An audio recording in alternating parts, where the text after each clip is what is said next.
Você assiste esse conteúdo completo no facebook.com/AratuOnline.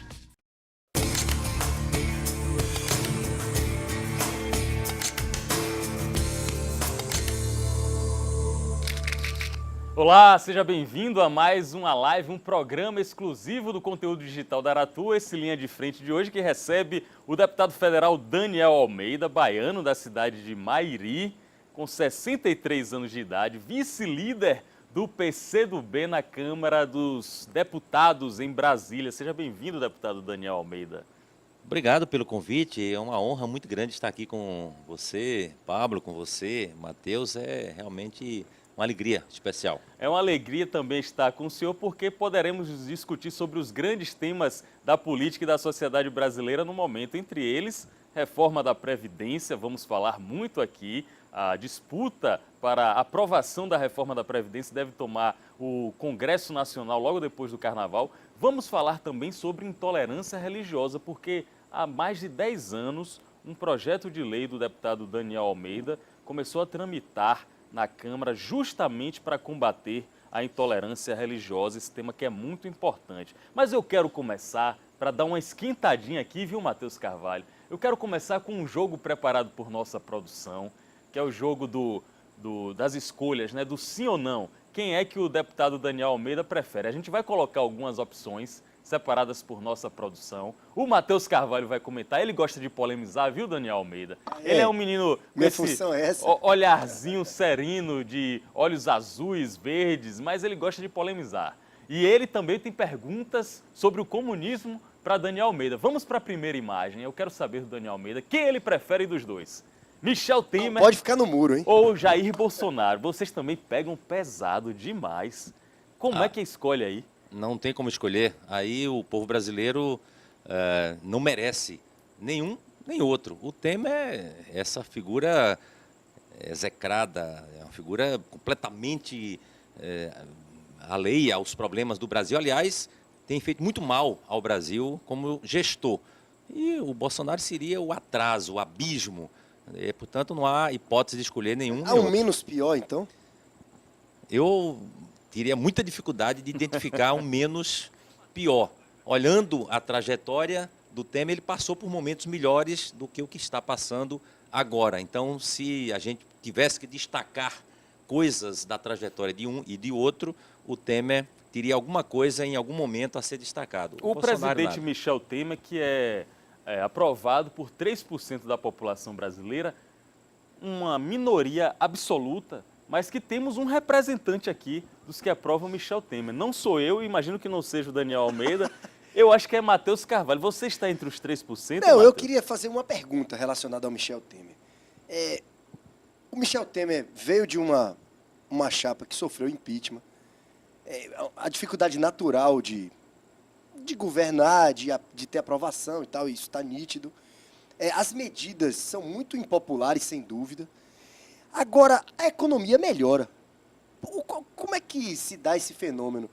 PIB aumentando, inflação diminuindo, e como é que se explica isso?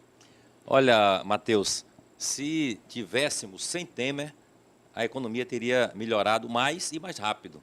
Isso piorava tanto com Dilma. Isso é muito em função de um processo mais abrangente, internacional.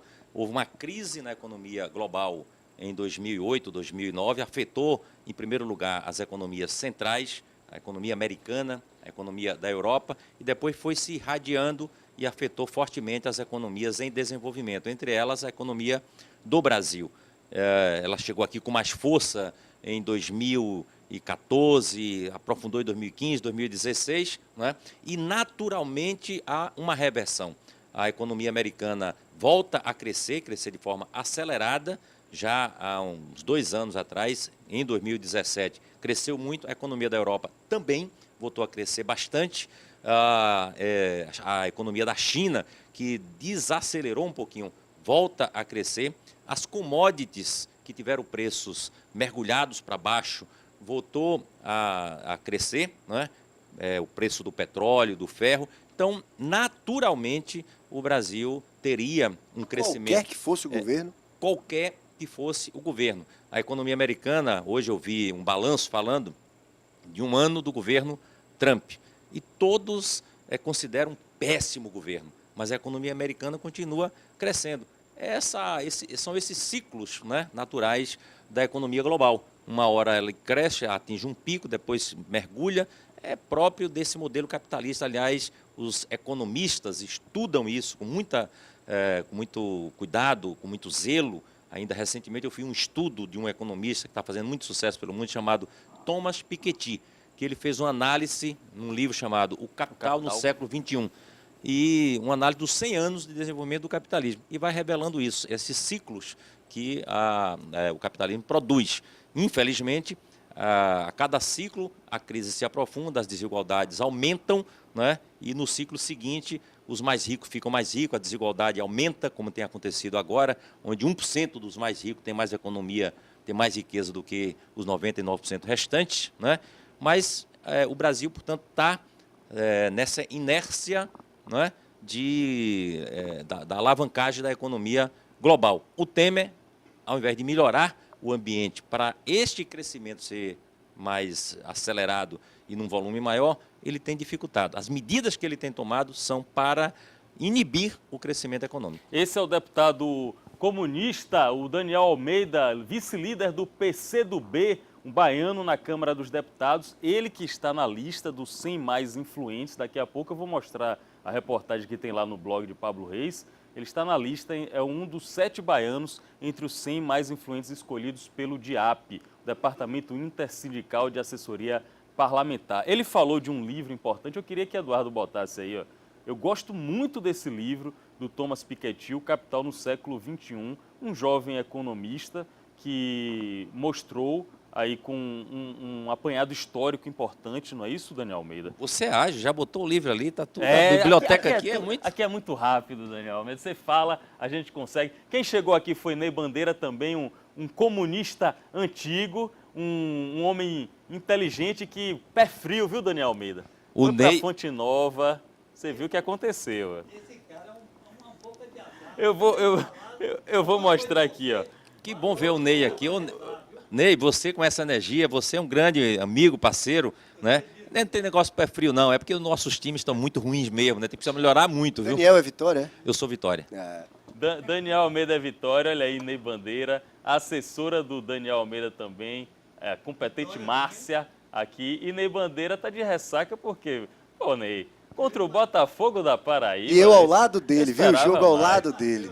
Matheus e Ney Bandeira. Eu passei de carro ontem, quando estava já no final do jogo, eu vi que a torcida compareceu... Não estava legal. Não estava legal. A torcida compareceu em pequeno número, né? Talvez já prenunciando que as dificuldades seriam grandes. Mas é isso aí, Copa do Nordeste é difícil, é um campeonato concorrido e por isso que você tem que colar com a gente no próximo dia 30 para assistir o próximo jogo do Bahia, que vai ser sucesso. Com certeza o Bahia vai apagar esse vexame na estreia na Fonte Nova. Muito bom, viu, Ney? Você está aqui, eu queria que você estivesse aqui no estúdio também. Eu quero a próxima imagem porque o Daniel Almeida começou a discorrer sobre capitalismo, sobre socialismo, sobre Bolsonaro, sobre Michel Temer. Já começaram a discordar dele aqui, eu vou mostrar os comentários.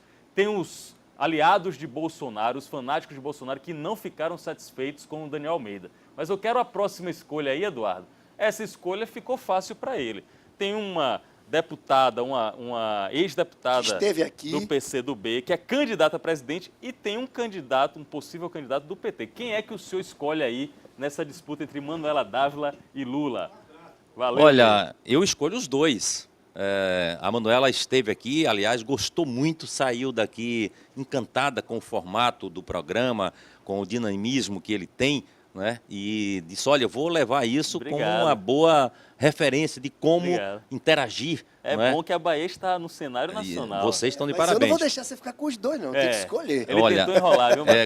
Como candidata em 2018, a minha candidata é Manuela Dávila. Mas Manuela Dávila não está distante do presidente Lula, que foi e é o maior líder político do Brasil, um dos maiores do mundo, líder popular, tem uma história invejável e uma história brilhante, né?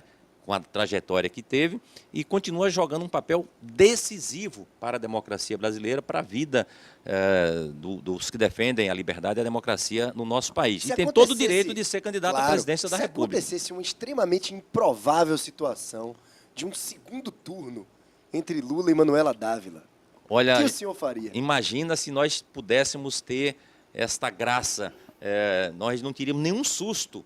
Um segundo turno entre Lula e Manuela Dávila significa que o nível de compreensão política sobre políticas públicas, políticas sociais no Brasil teria alcançado um patamar que, infelizmente, nós não alcançamos ainda. Quem sabe um dia a gente possa ter essa oportunidade. Mas se tiver essa oportunidade em 2018, óbvio que nós ficaríamos com a Manuela. Imagina, olha, é jovem, aproveitaria toda a energia e a experiência de Lula, inclusive eliminando erros que no governo Lula foram cometidos. Por exemplo, e faria um caminho de acertos, aproveitando e se apropriando Daniel dos Almeida, acertos. nesse momento você está sendo convocado pelo seu eleitor a dizer um erro grave do governo do presidente Lula. E um erro do governo da presidente Dilma. Pois é. O que é que o senhor colocaria, elencaria como um erro que prejudicou bastante o presidente Lula e a presidente Dilma? Eu penso que o presidente Lula tem muitos acertos, mas não compreendeu a necessidade de fazer reformas estruturantes no nosso país. Não é possível você fazer um projeto democrático, popular, com uma participação cada vez maior da população, sem você mudar a estrutura tributária, por exemplo, no nosso país, sem alterar a estrutura de comunicação no nosso país. Nós temos uma centralização muito forte das comunicações no nosso país. Todas as sociedades democráticas construíram instrumentos de comunicação controlados, dominados e com acompanhamento da sociedade, né? Nós olhamos para a Inglaterra, tem a BBC, aqui no México, nos Estados Unidos também tem muitas instituições assim, que são de interesse público. Então nós não alteramos isso, nós não mudamos a estrutura do Poder Judiciário. E a gente está vendo hoje que o Poder Judiciário tem um papel fundamental, mas tem desviado das suas funções. Não é possível, por exemplo, imaginar os tribunais superiores com mandatos vitalícios, em muitos lugares têm mandatos com tempo definido, né? O método de escolha do próprio Poder Judiciário, não se fez reforma política. Então, eu diria que um erro pode ser identificado pela falta de decisão de fazer reformas estruturantes no nosso país. E não tendo feito essas reformas, o governo foi tocando a vida com muitos ganhos, mas não se colocou a máquina a serviço de um novo projeto, né? Acho que talvez um problema que precisava de ser melhor cuidado também é o aspecto ideológico. Olha, nós somos um projeto de esquerda, o que diferencia um projeto de esquerda de um projeto de centro e de direita?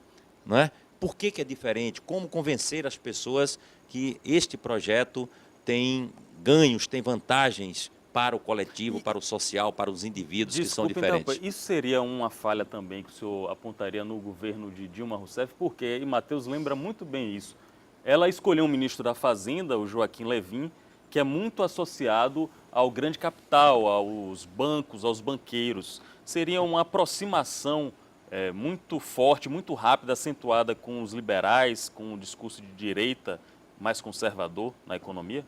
Esse foi um discurso muito utilizado. A Dilma ganhou a eleição fazendo um discurso de defesa do social, né? De políticas, aprofundamento das políticas sociais, e na economia colocou alguém que tradicionalmente, historicamente, conceitualmente, se opõe a isso, que foi o Levy. Então, muito sério, é um estelionato eleitoral. E isso acabou pegando em função da escola e da figura do Levy. Agora, eu acho que a Dilma, ela tem alguns limites da sua própria característica, da sua própria personalidade. Ela não é alguém que veio do meio político. Ela, antes de ser candidata à presidência da República, não tinha sido candidata a nada, não tinha sido vereadora, deputada, não tinha passado pelo crivo do voto popular e pela convivência com a diversidade que a política brasileira, especialmente, apresenta. Então, ela teve dificuldade de mediar essas relações O políticas. senhor que tem 35 anos de vida pública e grande parte dessa vida no parlamento, seja no Parlamento Federal ou aqui na Câmara de Vereadores de Salvador, o senhor sabe que esse traquejo é muito necessário, principalmente no jogo de toma lá da cá com o Congresso. É bem difícil se governar na distância ali no Palácio do Planalto sem poder dialogar, não é? Isso dificultou muito ela, né? Sem dúvida, essa é um grande limite que se verificou.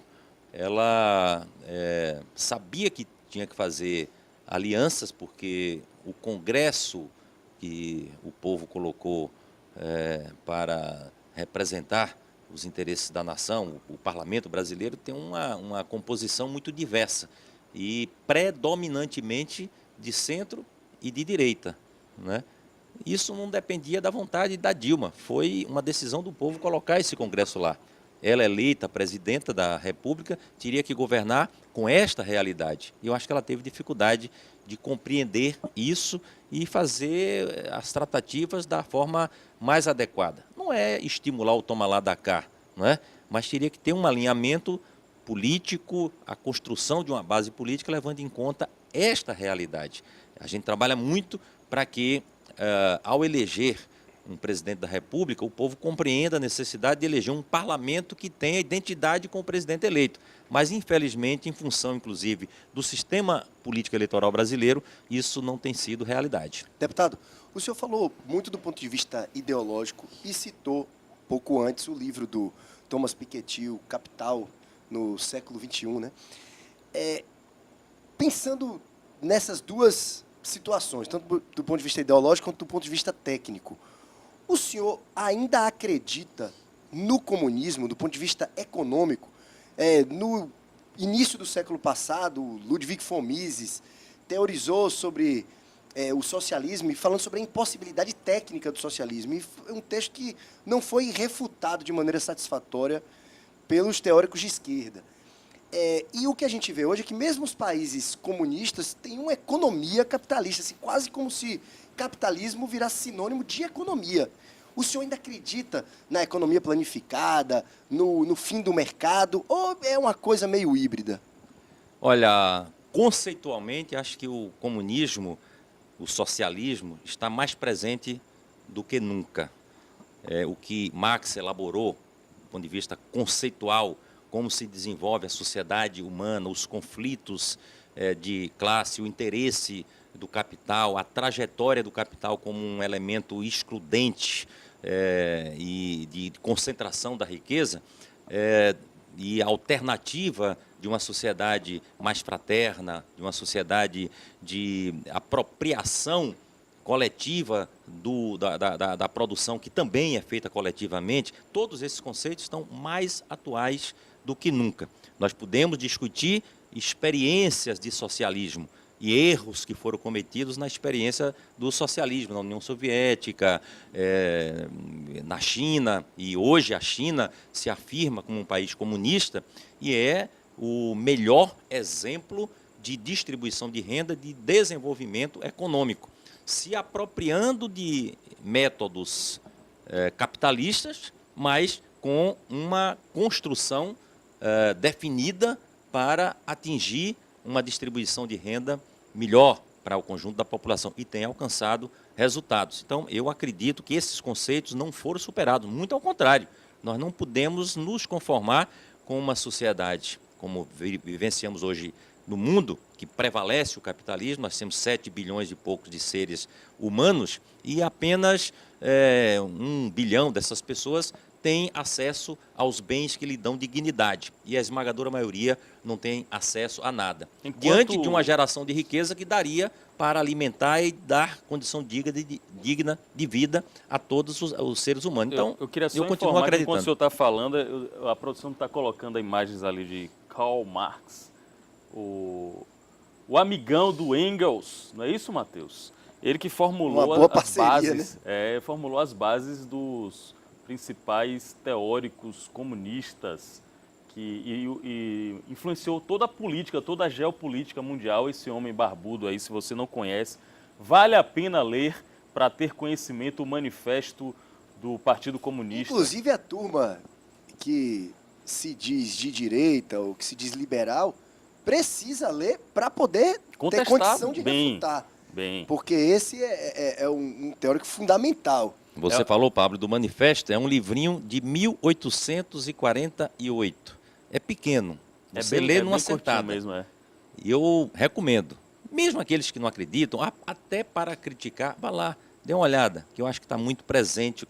Os conceitos todos que são desenvolvidos ali merecem uma reflexão de cada um de nós. Vale a pena para a gente poder formular nossos argumentos, concordando ou discordando, como o Matheus falou. E concordar ou discordar é a habilidade principal dos nossos internautas aqui que participam com a gente no Facebook do Aratu Online. Olha que legal a cena democrática que é promovida na rede social. Eu queria mostrar para vocês os comentários que estão pulando aí na tela de todo mundo, como o Rafa Aragão, Altran Pedro, que pergunta aqui, Daniel Almeida, o socialismo seria viável no Brasil? Eu acho que ele já respondeu um pouco dessa pergunta quando o Matheus fez. Ednei Santos, Bolsonaro presidente e ACM Neto governador, é o que Ednei Santos diz. Aí eu queria perguntar ao Daniel Almeida, ele que é deputado federal, vice-líder do PCdoB na Câmara dos Deputados, a dobradinha PCdoB-PT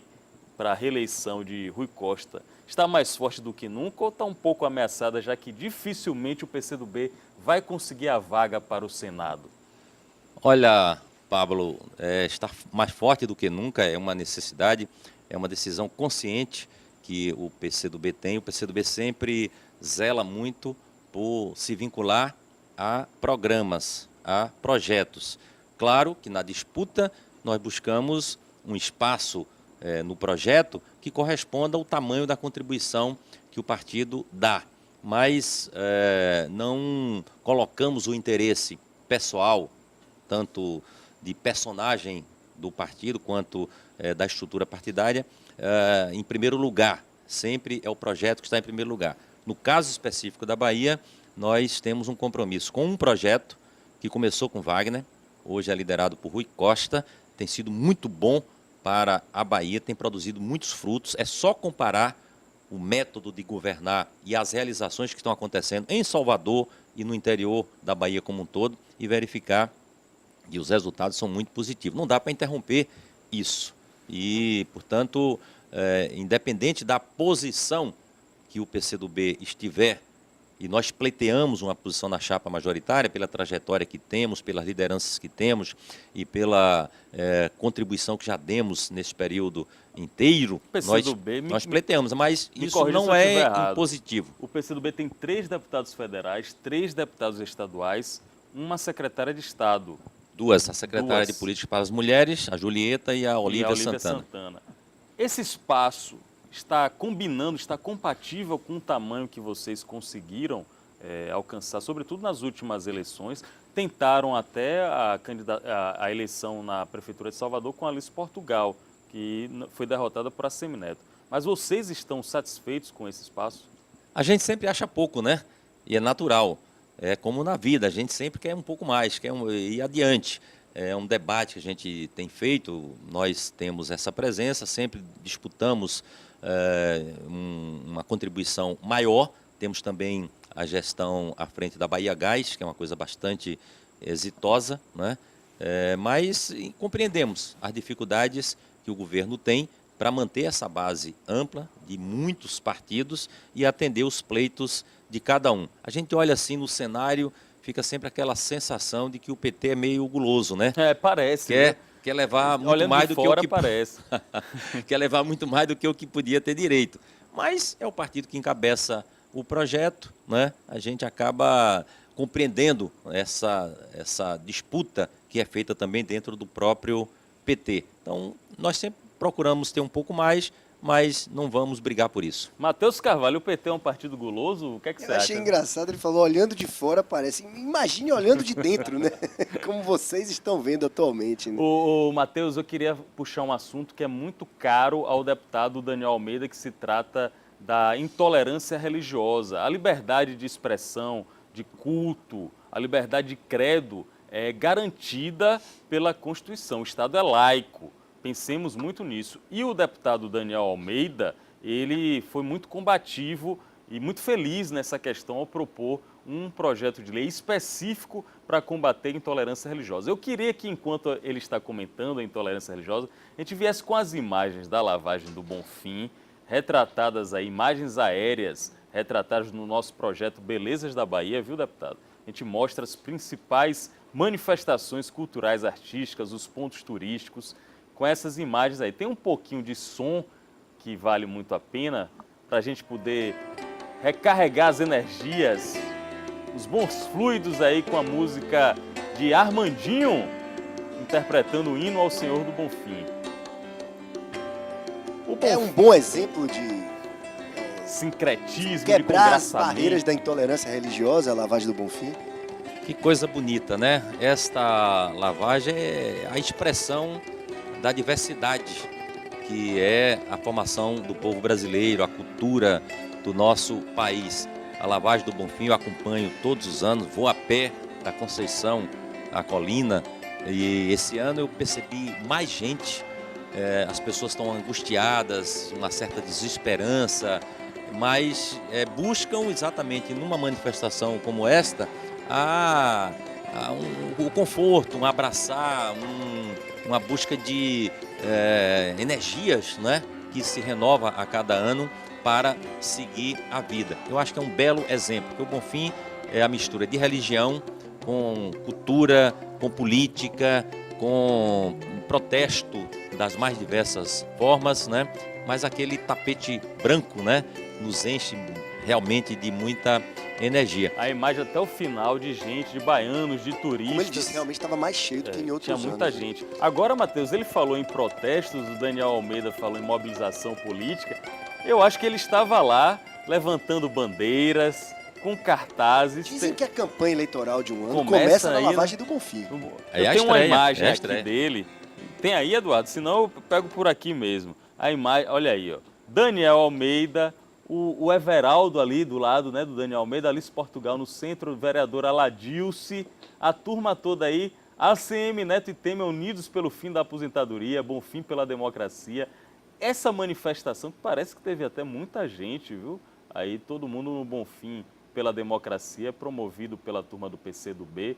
Essa manifestação aí recebeu muitos apoios pelo caminho, pelo cortejo, ou foi ignorada, Daniel Almeida? Sempre. Nós percebemos assim um certo desinteresse pela política de uma maneira geral.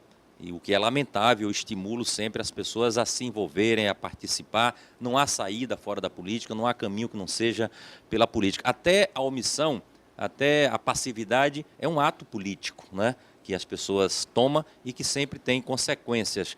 Mas no Bonfim, eu acompanhei um bom trecho, o governador Rui Costa, e senti muitos abraços, muito afago, muito entusiasmo, muito apoio. E o PCdoB saiu com a charanga tradicional, recebendo também muitos aplausos. O Temer é visto assim como um dos elementos principais a ser banido da atividade política. Só pensa em si. Está hoje no Palácio do Planalto, transformando o Palácio do Planalto num bunker para garantir a sua proteção individual e de alguns amigos que estão lá no entorno dele, e fazendo todas essas maldades, reforma da Previdência, trabalhista, terceirização de mão de obra, o corte dos gastos públicos, congelar gastos públicos 20 anos, é um crime. Nós precisamos muito de mais investimento na saúde, na educação, na segurança, na agricultura familiar, e eles estão congelando tudo.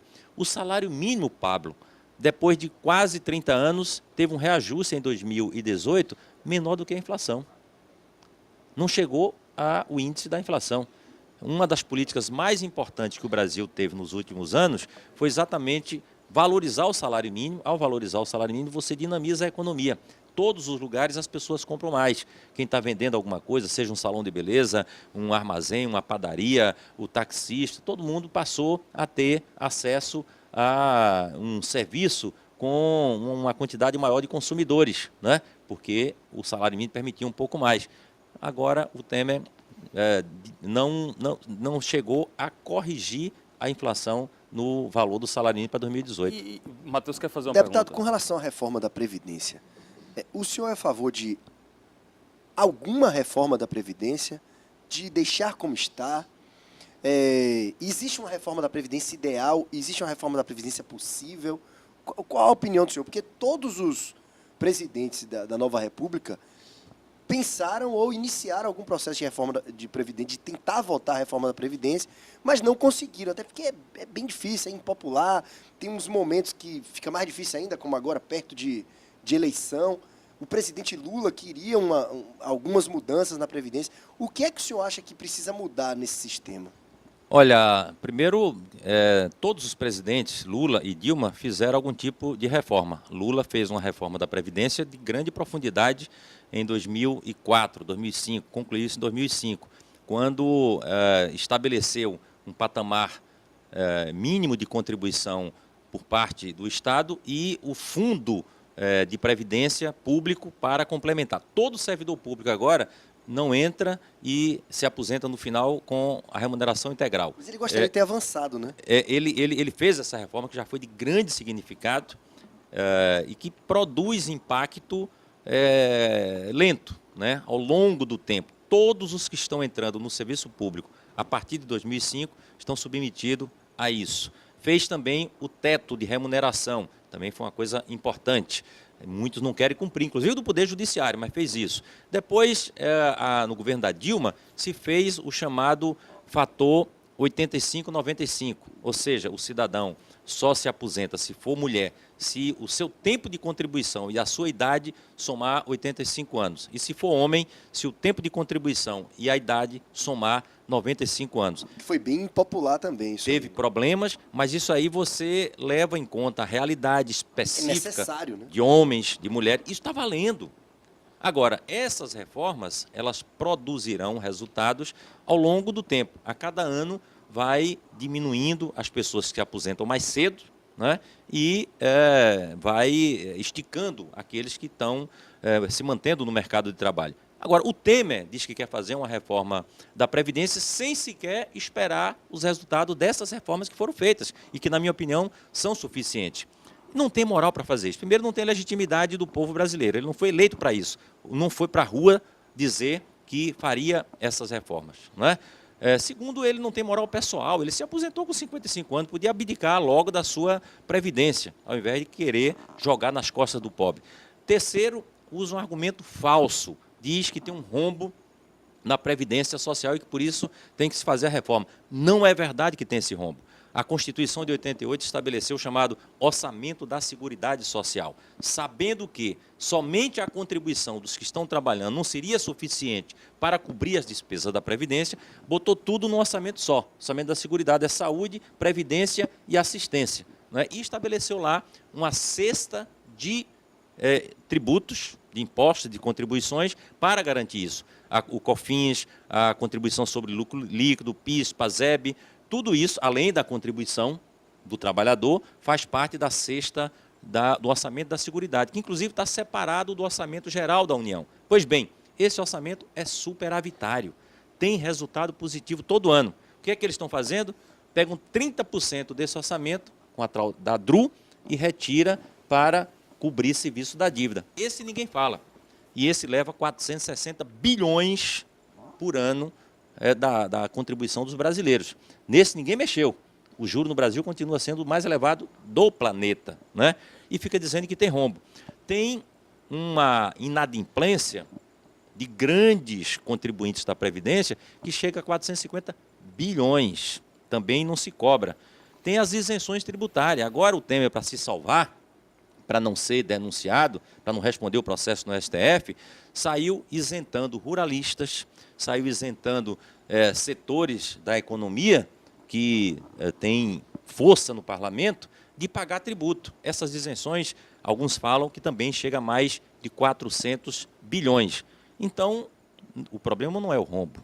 O rombo não existe porque é superavitária a receita, o orçamento da União, da Seguridade é superavitário, e o rombo se cobrássemos os tributos que têm que ser cobrados, não fizéssemos as isenções, nós teríamos todas as condições de manter a Previdência absolutamente estável. Esse é o deputado federal Daniel Almeida, do PCdoB baiano, que está comemorando, inclusive, 35 anos de atividade na vida pública. Eu quero mostrar como uma pessoa com 35 anos na vida pública se atualiza nas redes sociais. É um mecanismo que muitos políticos estão usando, adotando e se aprimorando na conversa com o cidadão, com o eleitor pelas redes sociais. E Já aqui estamos ali, é né? atualizado, viu, Matheus? Eu estou impressionado. Parabéns para a aqui, ó. Márcia aqui. O pessoal da assessoria trabalha certo, divulgando aqui o Linha de Frente.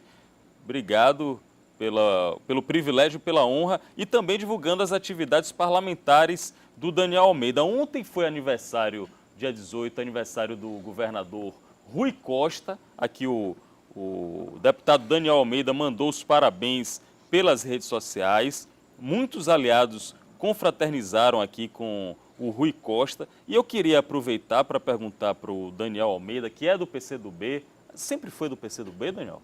Sempre. É uma característica importante de vocês do PCdoB. Geralmente se mantiveram em um partido e garantiram as raízes, as origens desse partido, que é muito ligado com a Bahia, né? A tradição do PCdoB na Bahia é muito forte. Muito forte. O PCdoB tem uma das seções mais fortes no país, aqui na Bahia. E eu tive a honra de, na eleição de 2014, ser o deputado federal do PCdoB mais votado no Brasil. Eu tive aqui 130... Foi o quarto da Bahia? Foi o quarto da Bahia. Tive 135, quase 136 mil votos. E essa característica de ter solidez na filiação partidária está relacionado com o pensamento filosófico, ideológico, que nos orienta, né? Nós entramos num partido em função do pensamento e do programa que o partido tem. Não é por oportunismo, não é porque naquele partido é mais fácil de se eleger, ou porque tem o amigo mais próximo, é porque tem uma justificativa para estarmos no partido. E por isso a maioria dos que se filiam ao PCdoB permanecem por muito tempo.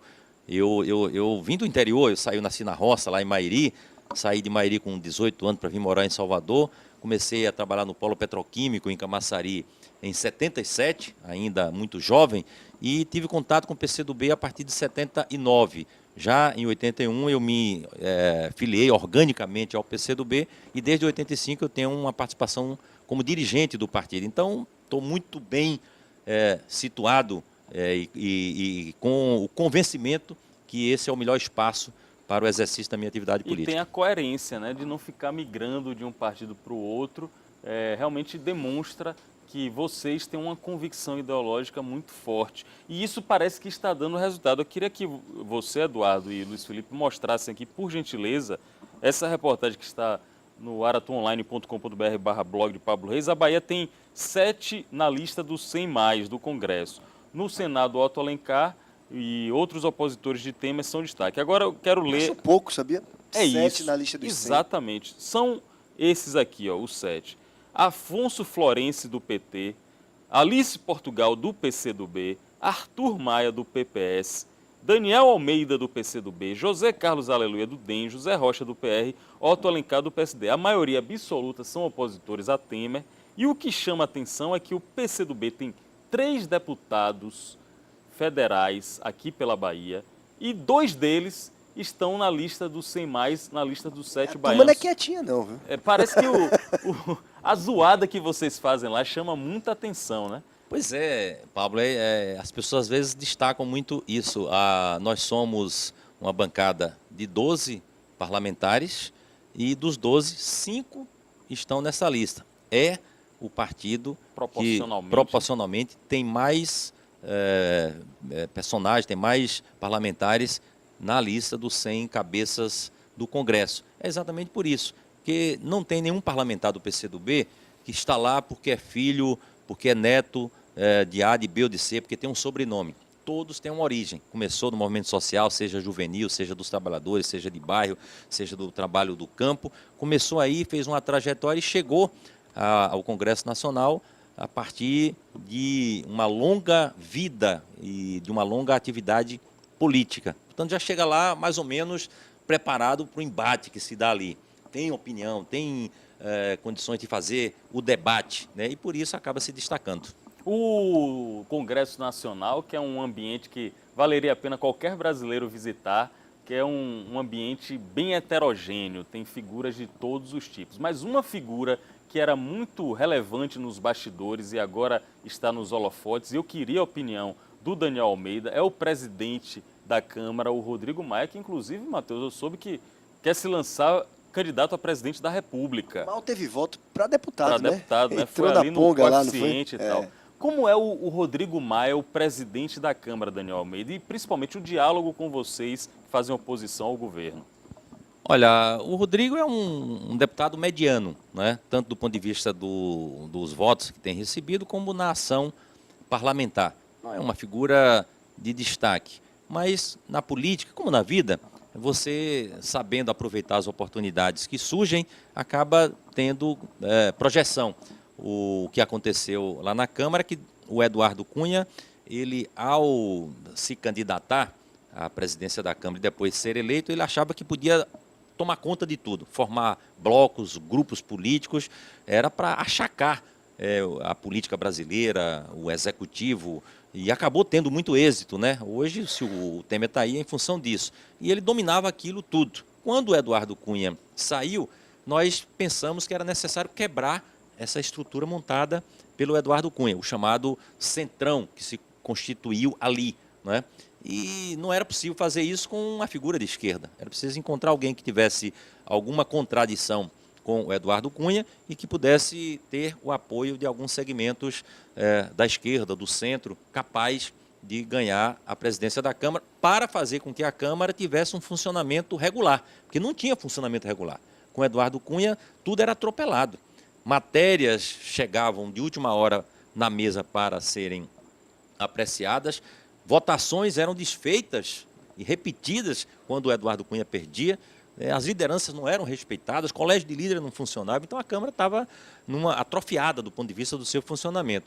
Esse foi o papel do Rodrigo. Ele tem procurado cumprir isso. Portugal fez alguns elogios até a forma como ele vem conduzindo essa presidência aí da Câmara. Ela acha que em alguns momentos ele tem uma postura mais harmônica, né? Ele tenta conciliar interesses, ele é um magistrado. O senhor concorda com isso? Exatamente, é essa característica que, vamos assim, identificamos nele que justificou nós ajudarmos a derrotar o Eduardo Cunha, o candidato do Eduardo Cunha, elegendo ele. E ele tem cumprido esse compromisso, ele tem pautado as matérias. Você vê que na denúncia do Temer, muita pressão aconteceu para acelerar a votação, e ele cumpriu todos os ritos que estavam programados regimentalmente. Agora, nesse debate sobre a reforma da Previdência, também há uma pressão muito grande para atropelar certas votações, e ele tem procurado cumprir. Tem ouvido o colégio de líderes e tem procurado mediar. É um conservador.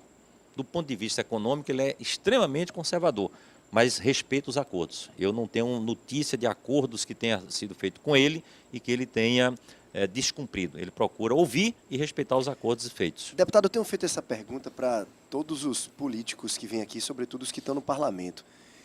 Quem é de lá de Brasília, da turma que está o oposto do espectro político do senhor, quem é a turma da direita, vamos dizer assim, que o senhor mais respeita, que tem o debate mais rico, que o senhor consideraria como deputados bons em Brasília, do outro lado? Eu tenho uma facilidade de me relacionar bem no ambiente da política.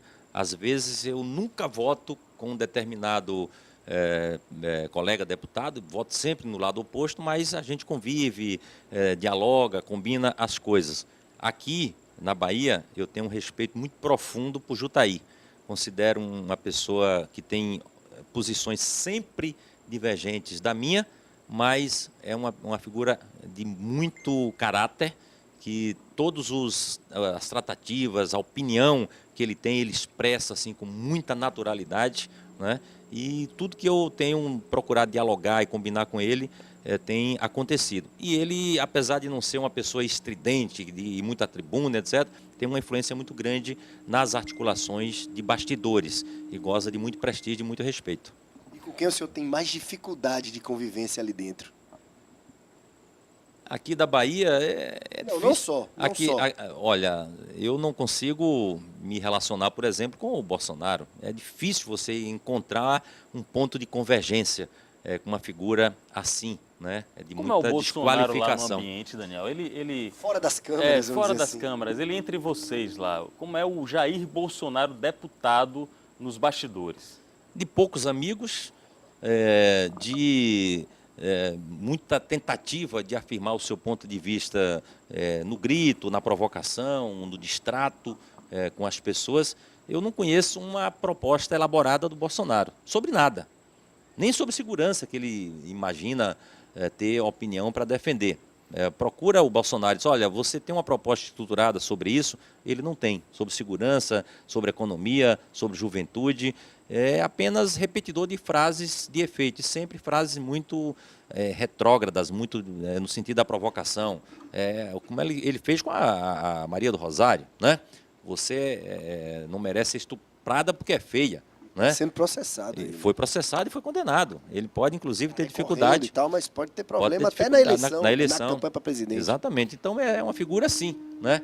Pega o gabinete dele e bota lá um cartaz com um cachorro com osso na boca para protestar contra aqueles que estão defendendo a investigação dos desaparecidos na ditadura militar. Então, Mas uma é pessoa, na porta do do gabinete dele. Na porta do gabinete, vai para a Tem tribuna. alguma foto na porta do seu gabinete?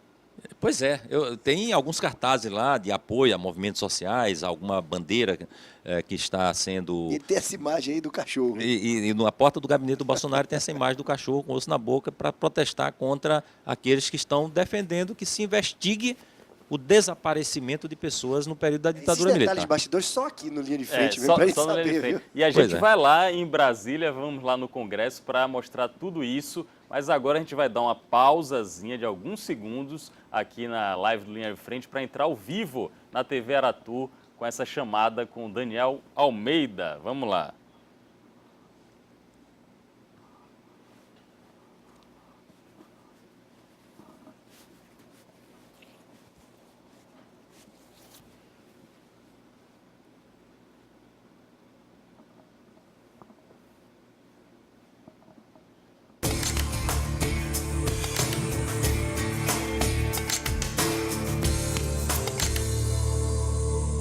Olá, bom dia você que está assistindo o Mundo Disney aqui na TV Aratu SBT canal 4.1. Daqui a pouco tem Que Vem o Povo com Casimiro Neto, mas estamos aqui no facebook.com/aratuonline conversando com o deputado federal Daniel Almeida, vice-líder do PCdoB na Câmara dos Deputados. Ele já falou coisas interessantes, disse que o comunismo está mais vivo do que nunca e falou que Jair Bolsonaro é a imagem do retrocesso, a imagem do atraso. Quer saber mais? Acesse agora facebook.com/aratuonline. Estou com o Matheus Carvalho aqui esperando vocês.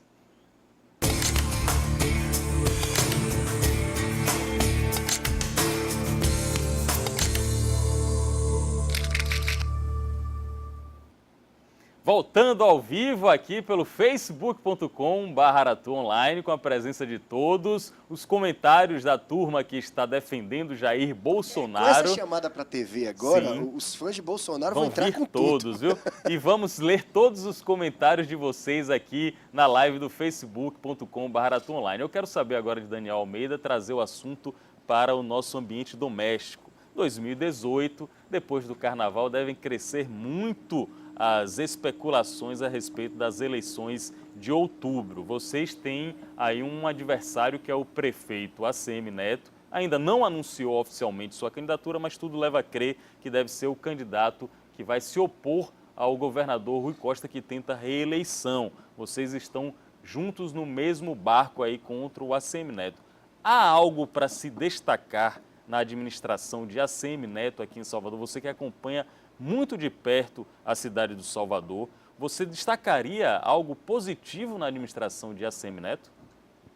Olha, eu não quero e não devo fazer um balanço da administração de ACM Neto e nem destacar um ou outro aspecto, porque a administração tem que ser analisada como um todo. Qual é a concepção, quais são os objetivos que pretendem alcançar nessa administração, o conceito mais geral que ela tem.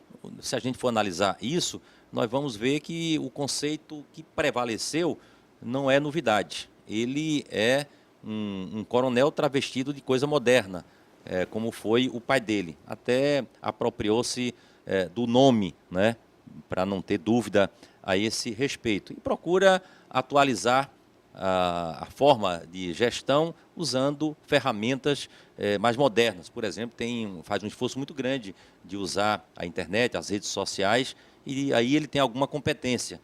O velho tinha muita competência para usar a comunicação, aliás, fez isso de forma espetacular quando retirou da TV Aratu a transmissão da Rede Globo aqui na Bahia. Foi a partir dali que ele fez esse sucesso, entre aspas, na área de comunicação. Hoje o ACM faz muito isso nas redes sociais. Mas olha o que é que ele tem, assim, qual é a preocupação principal dele? É um pouco vender a cidade, né? Extrair o máximo de resultados econômicos da cidade. Fez isso na concessão de transportes públicos aqui em Salvador.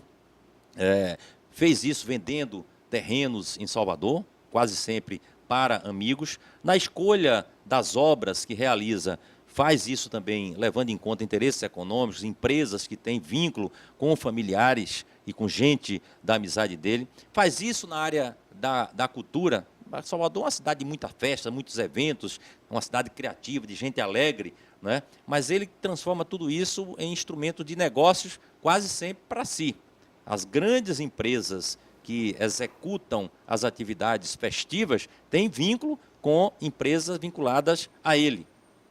Não é sem razão que ele próprio, o patrimônio só cresce, né?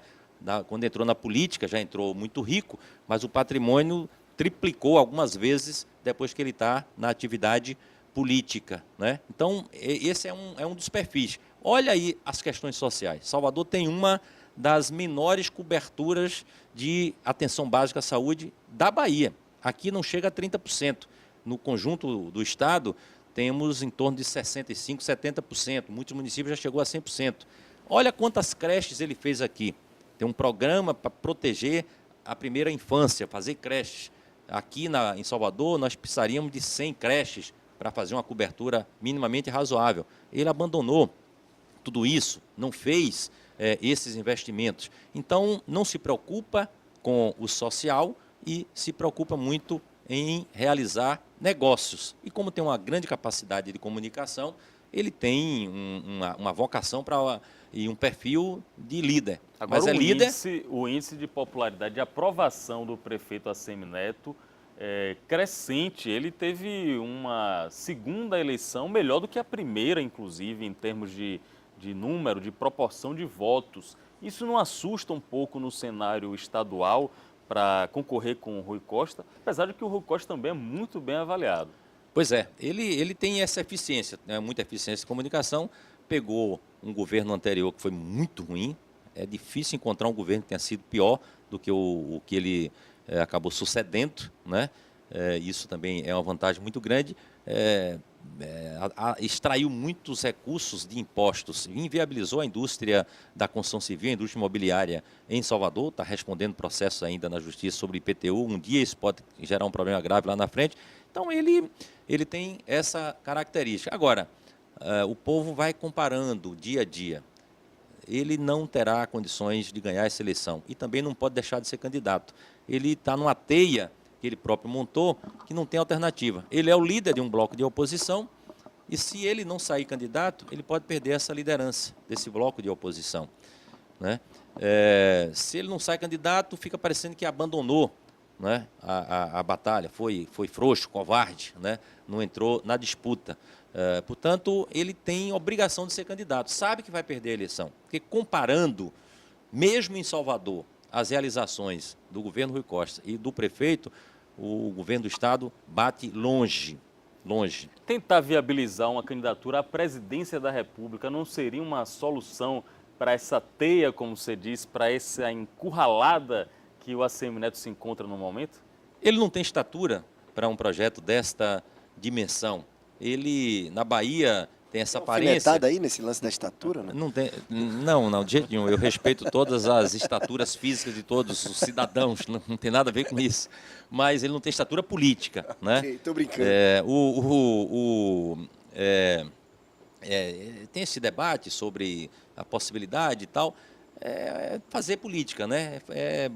Colocar o nome, que ele tem uma circulação nacional razoável, mas não tem chance de ser candidato. Ele é visto lá fora, no Sul, no Sudeste, por aí afora, como o filho do coronel. Ainda é isso, a imagem dele não seria fácil de circular por aí afora. Então, ele não será candidato nacional, terá que fazer essa disputa aqui, vai perder. O senhor arriscaria uma previsão de porcentagem, número de votos? A disputa na Bahia com o carlismo nunca foi fácil. Ele sempre tem aí um patamar de 40%.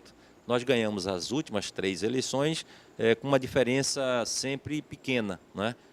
O carlismo sempre passou de 40%. Num momento como esse, que há uma certa busca de alternativa, um certo cansaço de quem já está na política, quem faz uma propaganda se colocando como novo tende a ter um certo crescimento.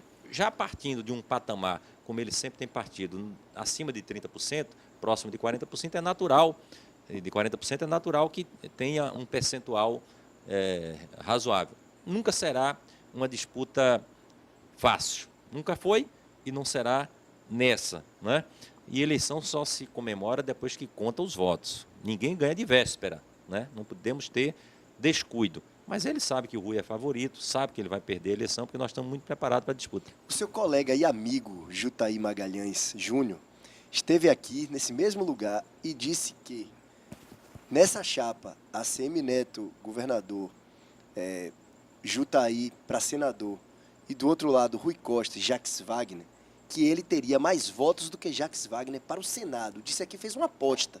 O senhor faria essa aposta com ele agora, quando Rapidamente, que estamos reencontrasse? acabando já. Eu faria essa aposta sem nenhuma medo de errar, ainda mais com o Jutaí, que eu gosto muito. E depois da aposta, independente das diferenças que nós temos, são profundas, nós tomaríamos um vinho juntos. Mas ele vai perder, sem dúvida nenhuma, essa aposta vai pagar o vinho. Beleza, esse é o deputado Daniel Almeida, ele que é vice-líder do PCdoB na Câmara dos Deputados, sempre muito gentil, um homem inteligente de 63 anos que deve aí buscar reeleição para a Câmara Nacional. Foi um prazer conversar com o senhor, uma conversa agradável de 1 hora e aprendemos bastante coisa aqui nesse nosso encontro. Muito obrigado pela presença. Eu que agradeço a você, Pablo, a Matheus, a todos os ouvintes do Linha de Frente. Que maravilha esse seu programa. Estarei sempre à disposição. Esteja à vontade para vir sempre que quiser, noticiar, trazer para os baianos o que vocês estão fazendo na Câmara, que esse é nosso trabalho de divulgação aqui. Pois é, e no domingo, 9 da manhã, no Teatro Castro Alves, um grande ato, um debate com o Frei Beto, com a Macota Valdina, para discutir a lei da intolerância religiosa. Convidamos a todos lá. Estaremos lá também, com certeza, cobrindo, porque é nossa tarefa trazer para vocês informações sobre política. Todos nós devemos nos engajar e saber mais para podermos cobrar.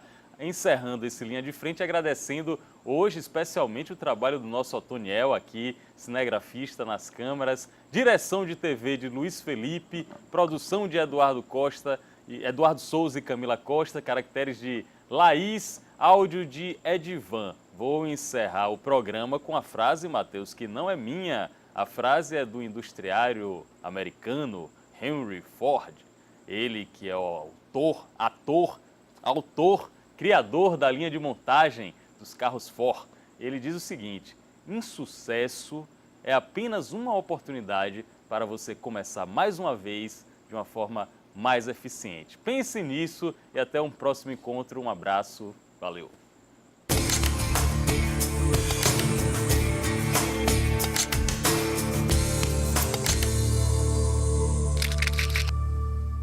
Você assiste esse conteúdo completo no facebook.com/AratuOnline.